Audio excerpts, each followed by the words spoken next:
네, 보살님께서는 코로나 이후에 특히 요즘은 친구들과 모임도 많아졌고 음악회나 뭐 전시회 이런 데를 다녀올 일이 많아졌는데 이제 그렇게 할 때 내가 지금 수행하는 마음을 바탕으로 이걸 해야겠다. 지금 일어나는 것들을 받아들여야지라고 생각은 그렇게 하는데 실제로 그게 쉽지 않다라고 하셨습니다.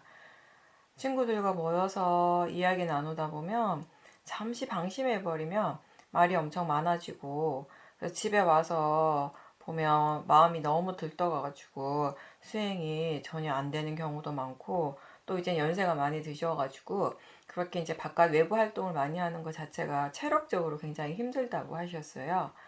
그래서 몸이 너무 힘드니까 누워 있어야 될 때도 많고 그럴 때 지금 내가 누워 있지만 그래도 마음의 수행을 하고 있다라고 스스로 위로를 하긴 하는데 그렇게 아무것도 하지 않고 있는 것 자체가 자기 본인한테는 좀 스트레스라고 괴롭다라고 하셨습니다.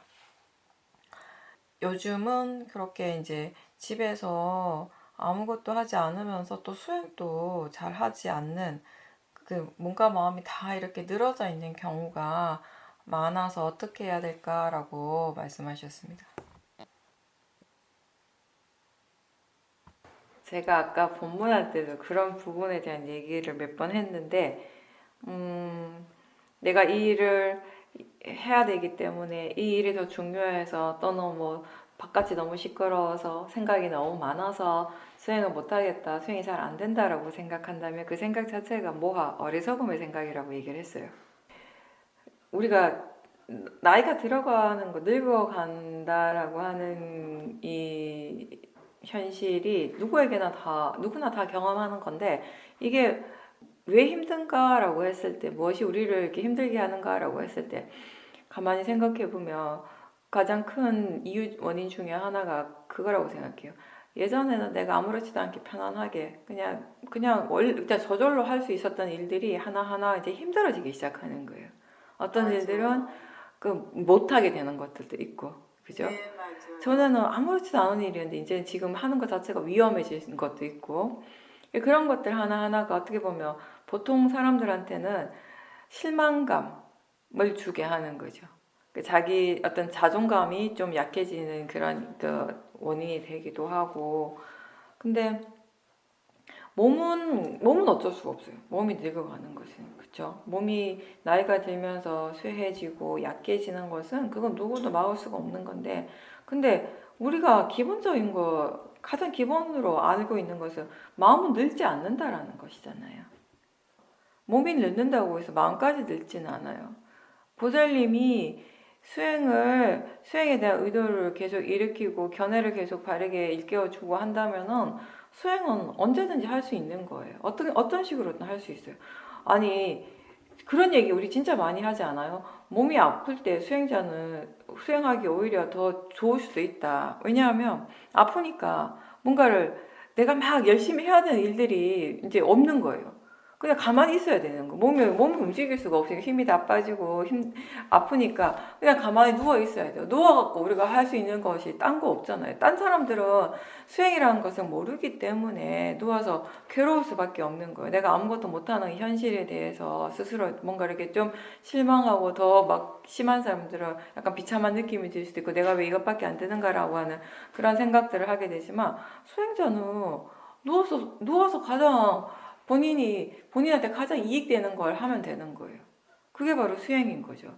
우리 마음이라고 하는 것은요, 결국 자신에게 무엇이 이익이 되는가를 알고 있고, 그 이익이 되는 쪽으로 가게 돼 있거든요. 이 마음이 수행하는 것이 나한테 가장 이익이라는 것을 안다면, 그렇게 이해하고 있다면 수행을 하게 돼 있어요. 결국에는. 보살님이 아무리 힘들다고 해서 힘들어서 아무것도 안 하시고 누워 계신다고 해서 마음이 쉽니까? 쉬지 않아요. 쉰다라고 느낄 뿐인 것이지. 마음은 계속 새롭게 일어나고 있어요. 마음은 계속 지가 할 일들을 하고 있어요. 그 마음을 알아차림하는 거죠. 힘들다라고 생각하고 그 힘든 것에 대해서 싫어하는 마음.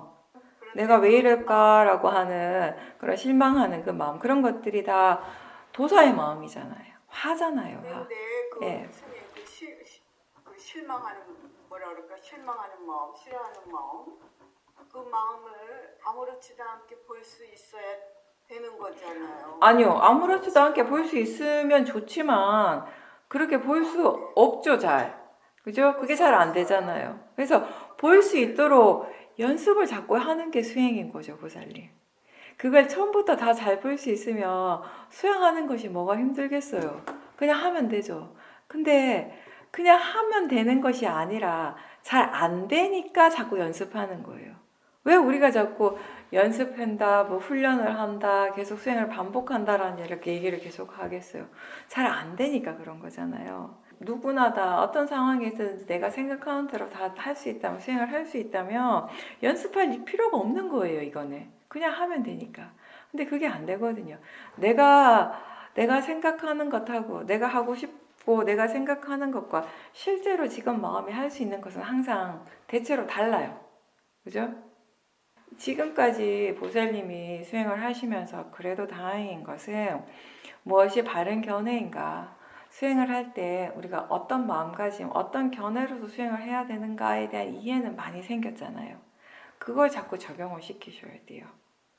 지금 아무래도 중간중간에 모임이 많았고 친구분들을 많이 만나고 하면서 수행하는 힘이 많이 떨어진 거예요. 그만큼 지혜가 약해진 거거든요. 바른 견해의 힘도 많이 약해진 거예요. 그래서 그런 부분들을 자꾸 일깨워주고 다시 예전처럼 수행이 잘 될 때처럼 그런 마음의 힘을 다시 차곡차곡 나가야 되는 거예요. 그걸 하셔야지 이제 몸이 아플 때도 마음이 자연스럽게 지가 알아서 수행을 할 수 있게 되는 거지. 지금 마음의 상태가 이만큼 떨어져 있는데 이렇게 수행을 잘 해야 된다라고 생각한다면 그게 잘못된 생각인 거죠. 지금의 마음이 할 수 있는 수행을 해야 되는 것이죠. 지금의 마음의 상태가 어떤지를 알고 지금 무엇을 해야 되는지를 아는 것이 수행할 줄 아는 지혜예요, 보살님. 예전에 내가 사람들도 잘 안 만나고 집에서 혼자서 집중적으로 수행을 많이 할 때 그때처럼 지금 바로바로 수행을 하기를 원한다면 그거는 탐심이고 바르지 않는 견해인 거죠. 그게 욕심이라는 걸 아셔야 돼요. 지금은 지금의 마음이 할 수 있는 수행을 할 뿐이에요. 근데 다만 지금의 마음이 할 수 있는 그 수행을 계속 꾸준히 하려고 노력할 때 곧 예전에 마음의 질이 좋을 때 그때 그런 상태를 다시 체험할 수는 있어요. 왜냐하면 마음이 지금은 예전하고 달라서 수행을 어떻게 해야 되는지 그리고 바른 견해가 무엇인지에 대한 이해가 많이 생겼기 때문에 지금 수행의 상태가 좀 떨어졌다 하더라도 마음의 질이 떨어졌다 하더라도 예전처럼 올라가는데 시간이 많이 걸리지는 않으실 거예요. 다시 견해를 일깨워주고 본인이 자꾸 이렇게 잘 수행을 금방 잘하고 싶고 마음의 질을 빨리 막 바꾸고 싶어하는 그런 생각들, 그런 마음의 상태가 이게 번뇌라는 것을 금방 안다면, 그걸 알아차림할 수 있다면은 마음의 질은 다시 좋아질 수 있거든요. 우리가 수행 법문할 때 진짜 많이 반복하는 얘기 중에 하나가 뭐냐면 수행한다라고 하는 것은 뭔가 대상을 바꾸는 일이 아니라는 거잖아요. 그죠? 뭐가 대상에서는 뭐가 일어나더라도 대상이 되는 마음의 상태는 어떻든 상관없이 그거 그냥 대상이라고 알아차림하는 거야. 그게 바른 수행이라고. 그걸 끊임없이 얘기하잖아요. 그걸 하셔야 되는 거예요. 그리고 제가 아까 얘기한 것처럼 우리는 우리 자신에게 이익되는 일을 해야 되는 거예요. 보살님한테 가장 이익이 되고 보살님한테 가장 중요한 게 뭔가에 대해서 한번 생각을 해보셔요. 물론 친구분들 만나고 좋은 시간을 보내는 것도 내 삶의 활력소가 되고 때로는 필요할 때도 있겠지만 그거를 너무 자주 함으로 해서 그것 때문에 내 마음의 질이 떨어지고 마음의 질만 떨어지는 것이 아니라 육체적으로 힘들기까지 한다면 몸에 대해서도 안 좋고 마음에 대해서도 안 좋은 일인데 그걸 내가 자주 반복할 필요가 있는가? 근데 왜 그걸 자꾸 하려고 하는가? 그러니까 결과적으로 드러난 것은 그게 나한테 이익이 없다라는 것이 분명한데 왜 나는 그걸 계속 하고 싶어 하는가? 그거에 대해서 보살님께서 그 마음을 보셔야 돼요. 이걸 친구들 만나면 뭐 수행도 안 되고 갔다 오면 피곤하고 마음도 안 좋아지고 안 만나야지 이게 아니라 그게 아니라 왜 가고 싶어 하는지, 왜 만나고 싶어 하는지, 그럼 갔을 때는 왜 마음의 질이 떨어지는지 이 부분들에 대해서 하나하나 보살님께서 스스로 아셔야 되는 거예요. 그냥 만나러 가면 일단 기분이 좋으니까 막 들뜸이 일어나고 그런 느낌이 그 당시에는 그 상황에서 막 좋게 느껴지니까 그냥 가시는 것이 아니라 가고 싶어 할 때 친구들이 만나자고 카톡 오고 연락 왔을 때 마음이 그때부터 이미 뭔가 들뜨고 좋은 느낌이 들고 뭔가 가고 싶고 이런 생각이 들 때 지금 이 마음이 어떤 마음인가, 지금 이 느낌이 어떤 마음에서 일어나는가, 그런 것들을 보는 수행을 하셔야 되는 거예요. 친구들을 만나러 가기 이전에 이미 번뇌가 일어나고 있거든요. 예, 마음이 무엇을 좋아하는가, 그게 정말 좋아할 일인가, 그게 정말 이익이 있는가, 그게 정말 나한테 필요한 일인가, 이런 부분들에 대해서 충분히 조사를 할 필요가 있다는 거죠. 네, 쉽지는 않죠. 네, 우리가 사실 도사를 대상으로 보는 것보다 탐심을 대상으로 보는 것이 훨씬 더 어렵습니다. 그렇지만 해야 되죠. 도사만 번뇌가 아니라 그렇게 좋아하는 거, 뭔가 이렇게 들뜸 이런 것들도 다 번뇌거든요. 번뇌에서 일어나는 것들이거든요. 그리고 그 번뇌 때문에 보살님이 몸과 마음이 다 지치고 힘든 결과가 분명히 일어나고 있잖아요. 그렇다면 그거는 사소한 게 아니거든요. 그냥 간과하고 넘어갈 일이 아니라는 것이에요. 지켜봐야 되는 거예요. 보살님이 만약에 어떤 사람이나 어떤 일에 대해서 화를 많이 냈어요. 엄청 화를 내고 그 화 때문에 몸과 마음이 다 지치고 마음의 상태가 엄청 안 좋아졌다면 그거 심각한 일이라고 생각하시잖아요. 엄청 안 좋은 일이 지금 일어나고 있다라고 스스로 생각하고 심각하게 받아들이고 수행을 진지하게 하시려고 할 거예요. 똑같은 거예요. 근데 이거는 뭔가 이렇게 좋은 느낌이고 지금까지 좋다라고 믿어왔던 것들이 그런 마음이고 그런 느낌이기 때문에 심각성을 덜 느끼는 거예요. 더 심각한 거예요, 사실은. 그게. 그거를 아시고 이제 사람들이, 친구들이 만나자고 할 때 어떤 마음이 지금 일어나는지 거기서부터 수행을 차곡차곡 해 나가셔야 돼요. 뭐 막상 친구들 만났을 때 뭐 그때 수행하는 것도 진짜 중요하지만 그 이전부터 보살님이 이제 내가 너무 이렇게 힘드니까 이런 만남을 좀 줄여야 되지 않을까라고 생각은 하시지만 지금 힘드니까 그런 생각을 하시는 거죠. 이제 힘든 거 다 사라지고 몸도 좀 다시 이제 좋아지고 그럴 때 친구들이 다시 만나자 그러면 또 만나러 나가실 거예요. 그죠? 네. 그러니까 그냥 그 안 만나야지라고 생각하는 거 아무런 의미가 없어요. 스스로 생각하시기에 본인의 단점이 친구들이 이렇게 나오라고 만나자고 막 할 때 속으로는 안 되는데 라고 생각을 함에도 불구하고 막상 앞에서는 나는 안 된다, 못 나가겠다는 말을 잘 못한다라고 하셨습니다. 나는 안 되겠다라고 생각하는 마음은 이렇게 함으로써 나한테 이게 별로 이익이 없다라는 거, 몸도 마음도 지치고 힘들다라는 것을 아는 마음이 안 되겠다라고 생각을 하는데 그것보다는 그걸 더 뭐 즐기고 싶고 뭐 좋아하는 탐심의 마음이 더 강하기 때문에 안 된다는 말을 못 하시는 거예요. 네, 양쪽이 마음이 다 있는데 이게 지혜도 있고 번뇌도 있는데 번뇌가 더 강한 거예요. 그래서 지금 해야 될 건 뭐냐면 그 강한 번뇌의 마음과 그 번뇌의 느낌, 번뇌의 생각들을 대상으로 자연적 이치로 계속 지켜보시는 연습을 굉장히 많이 하셔야 돼요. 열심히 하셔야 돼요. 물론 그걸 보는 게 굉장히 힘들어요. 힘든 일이긴 한데 그렇지만 하셔야 되죠. 그죠? 힘들다고 하기 싫다고 밀쳐놓고 안 보면 결국 그것 때문에 계속 내 마음의 질이 더 떨어지게 되는 것이거든요. 지금은 그래도 보살님께서 그것을 볼 수 있는 마음의 조건, 마음의 힘이 있는 상태니까 꼭 하셔야 됩니다. 더 늦기 전에 수행을 하셔야 되지 않을까요? 똑같은 이치로 따진다면. 그죠?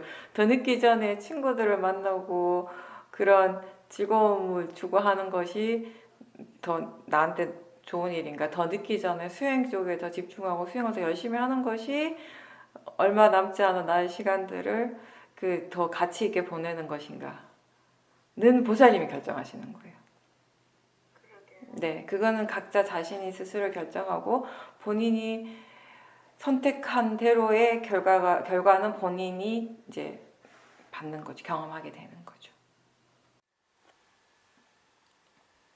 수행을 하면서 지혜가 일어나는 그 원인을 우리가 지금 만들어 가고 있는 것처럼 이제 로바의 경우도 마찬가지가 아닌가라는 생각을 했다고 하셨습니다. 로바가 일어났을 때 그걸 그냥 따라가 버리면 그 마음이 점점 더 강해지고 성성해지는 그런 원인을 스스로 만드는구나를 알게 되면서 이 탐심뿐만 아니라 번뇌에 대해 또 다른 어떤 관점에서의 경각심이 일어났다라고 하셨습니다. 그래서 번뇌가 원하는 대로 따라가고 반응을 하게 되면 이 번뇌를 계속 키우는 일을 하는 것이다라고 하는 그러한 이해가 문득 이제 일어났다라고 하셨고요. 그러면서 이제 번뇌를 대할 때 더 이렇게 조심을 하게 되고 또 도사의 경우는 어떤 특정한 도사 같은 경우는 이제 더 이상 일어나지 않는 그런 경험들을 하고 있다라고 하셨습니다. 탐심을 이해한다라고 하는 것, 진심을 이해한다라고 하는 거는 결국은 그 안에 그 이해한다라고 하는 그 안에 많은 것들을 포함을 하고 있는데 그 중에 가장 중요한 거는 결국 그 로바가 무엇을 원인으로 해서 일어나는가, 도사가 무엇을 원인으로 해서 일어나는가에 대한 이해가 되겠죠. 그죠? 로바의 성질을 이해한다라고 할 때는 결국 그것이 어떤 특징이 있는가, 그 로바라고 하는 그 마음이 그 어떤 느낌이 있고 어떤 고유한 느낌이 있고 고유한 성질이 있는가를 우리가 이해하는 것인데 거기에 절대 놓칠 수 없는 부분, 빠질 수 없는 부분이 무엇을 원인으로 해서 이 탐심이 로바가 일어나게 되는가에 대한 부분인 것이요. 무엇을 조건으로 해서. 도사도 마찬가지이고. 그게 중요한 이유가 뭐냐면 사실 이 번뇌라고 하는 것이 우리가 번뇌가 약할 때는 그냥 단순히 지켜보는 것만으로도 번뇌가 사라지는 경험 우리가 할 때가 있잖아요. 그죠?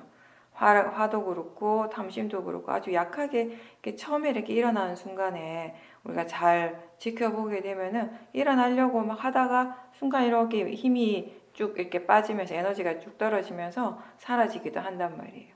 근데 이제 이 위파사나 수행을 하는 것의 궁극적인 목적이 지혜를 개발하는 것이에요. 지혜를 개발했을 때 어떤 결과가 일어나는가라고 했을 때 이 탐진치, 번뇌가 약해지고 결국엔 그 번뇌가 이제 사라진다라는 것이에요. 일어났던 번뇌가 사라진다라는 말의 의미는 두 가지가 다 내포가 될 수 있어요. 이미 일어난 번뇌가 이제 사라졌다라고 하는 의미도 되겠지만 기본적으로 근데 더 나아가서 더 궁극적으로는 이제 더 이상 번뇌가 일어나지 않는다라는 것 또한 내포가 되는 것이에요. 더 궁극적으로는. 그죠? 그렇게 되었을 때 이제 우리가 이 그 성인의 경지에 오르게 되는 것인데 이 더 이상 번뇌가 일어나지 않기 위해서는 무엇이 필요한가 하면은 그 번뇌가 왜 일어나는가, 그 번뇌의 원인, 번뇌의 조건에 대해서 우리가 충분하게 알아야 되는 것이죠. 번뇌가 왜 일어나는가, 이 탐심이 왜 일어나고, 이 화의 마음이, 도사가 왜 일어나는가, 그 원인을 충분히 이해하게 되었을 때, 마음이 거기에 대한 충분한 이해가 생겼을 때, 그때 이 마음의 방향이 어떻게 바뀌는가 하면은 더 이상 이러한 조건들 자체를 만들지 않는 쪽으로 가게 된다라는 것이에요. 그래서 제가 예전에 수행 법문할 때, 한 10년 전에, 7, 8년 전에 수행 법문할 때, 그 예를 많이 들었잖아요. 다리미 예를 많이 들었잖아요. 애기들이, 다리미, 이렇게 뜨거운 다리미 있으면 자꾸 만지려고 한단 말이에요. 근데 그거, 막, 어른들이 절대 못 만지게 하죠. 그거 다리미 잘못 만지면 크게 화상을 입고 굉장히 이제 아프니까. 근데 이제 애들이 그걸 만지면 본인이 고통스럽다는 거 모르는 거예요. 그냥 만지고 싶은 거예요. 장난감처럼 생각이 되고 만지고 싶어서. 근데 결국에 그거 만졌을 때 엄청난 고통을 겪게 되는 거죠. 손이 이제 연약한 피부가 이제 그 뜨거운 것에 데이게 되면 화상을 입게 되면. 근데 그렇게 했을 때 그걸 만졌을 때 힘들다라는 고통이 생긴다라는 것을 분명하게 한번 이제 알게 되면 그 경험을 통해서 알게 되면 그래도 이제 좋은 점은 뭐냐면 그 아이가 다시는 그 이제 다리미를 이렇게 만지지 않으려고 하는 것이에요. 그게 위험하다라는 걸 아니까. 그러니까 그런 것처럼 이게 정말 나를 힘들게 하고 나를 고통스럽게 하는 원인에 대해서 우리가 분명하게 알게 되면 무엇이 나를 정말 고통스럽게 하는가, 괴롭게 하는가에 대해서 분명하게 마음이 이해를 하게 되면 이제 그러한 조건들 자체를 이렇게 짓지 않는 쪽으로 마음의 방향이 이제 완전히 바뀌게 되는 것이에요.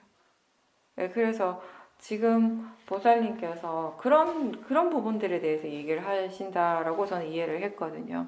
예전에는 그냥 단순히 그 번뇌를 지켜보고 그 번뇌가 이제 사라지고 그 원인과 결과의 번뇌와 함께 일어나는 다른 마음이나 몸의 작용들에 대해서 함께 지켜보고 원인과 결과에 대해서 이해를 했다면 지금은 이제 번뇌를 좀 더 이렇게 더 깊이 있게 지켜보면서 이 번뇌의 궁극적인 원인이 무엇인가에 대한 이해가 예전보다는 좀 더 이렇게 생겨나는 것이죠.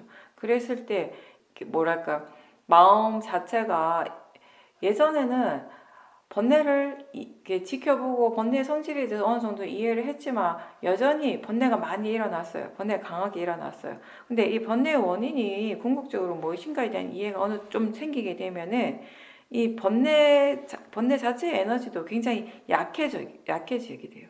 그러니까 번뇌가 일어나긴 일어나지만 그 이전보다는 그 원인에 대해서 이해하기 전보다는 훨씬 더 번뇌가 일어나는 그 횟수도 줄어들게 되고 그 번뇌의 기본적인 에너지 자체도 굉장히 약해진다는 것을 수행자 스스로 느끼게 되는 것이거든요.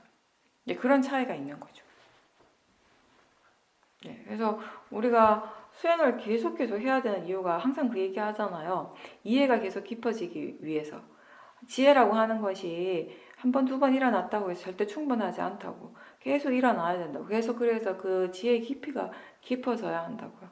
번뇌에 대한 이해도 마찬가지예요. 우리가 지금까지 몇 년간 계속 수행을 하면서 탐심이라고 하는 이 마음에 대해서 진심이라고 하는 마음, 치심, 이 탐진치에 대한 이해를 많이 했지만 계속해서 그 이해가 더 일어나야 되고 더 깊어져야 되고 그래서 그 지혜가 더 깊어지게 되었을 때 수행자 스스로가 느끼는 그 각각의 번뇌의 그 힘, 그 번뇌 에너지 자체가 완전히 달라지는 것이에요.